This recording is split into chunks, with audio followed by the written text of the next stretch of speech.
पाठ 1 भाषा, लिपि और व्याकरण।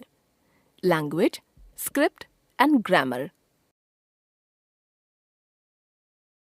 हम अपने माता पिता तथा परिवार के अन्य सदस्यों से कुछ कहकर अपने भाव प्रकट करते हैं और उनकी बात सुनकर उनके भाव समझते हैं।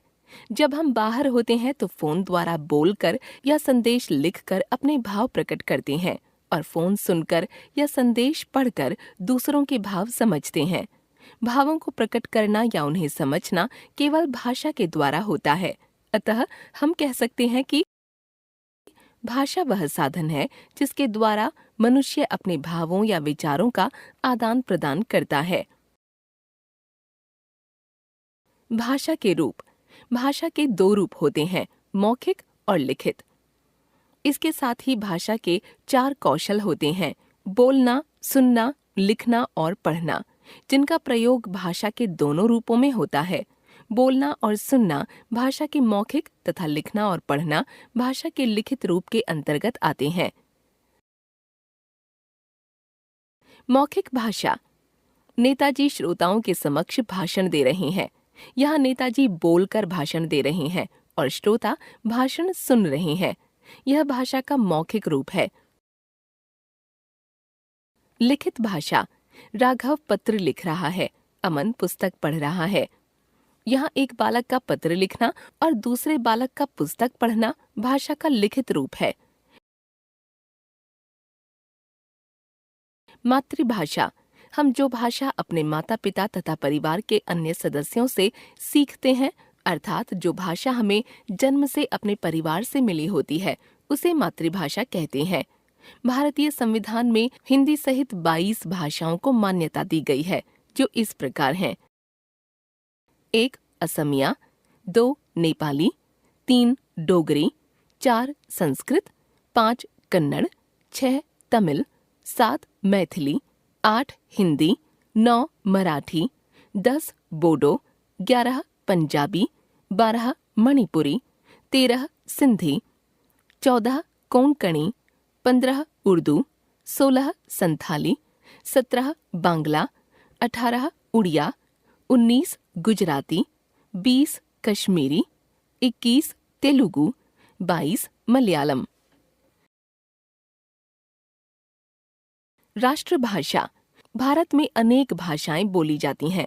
मुख्यतः हिंदी भाषा सबसे अधिक बोली और समझी जाती है, अतः हिंदी को राष्ट्रभाषा कहा जा सकता है।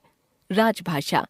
14 सितंबर 1949 को हिंदी भाषा को भारतीय संविधान में राजभाषा के रूप में स्वीकार किया गया और तभी से यह दिन पूरे भारत में हिंदी दिवस के रूप में मनाया जाता है।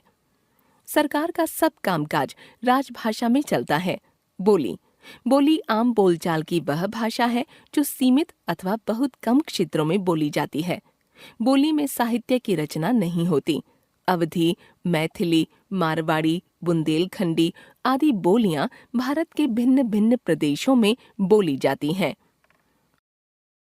अन्य भाषाएं। विश्व में भिन्न भिन्न देशों में बोली जाने वाली कुछ भाषाएं इस प्रकार हैं। देश भाषा।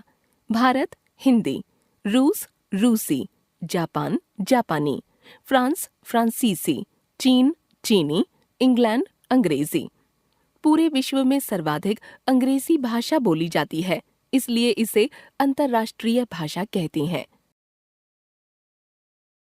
लिपि। मौखिक या उच्चारित ध्वनियों को लिखकर प्रकट करने के लिए निश्चित किए गए चिन्ह लिपि कहलाते हैं। प्रत्येक भाषा को लिखने के लिए अलग लिपि होती है और वह अलग अलग नाम से जानी जाती है। कुछ प्रमुख भाषाएं और उनकी लिपियां इस प्रकार हैं। भाषा लिपि। हिंदी संस्कृत देवनागरी, पंजाबी गुरुमुखी, बंगाली बांग्ला, अंग्रेजी German French Roman, Urdu Farsi. लिपि अर्थात भाषा के लिखित रूप द्वारा किसी भाषा के साहित्य को अमूल्य धरोहर के रूप में सुरक्षित रखा जा सकता है।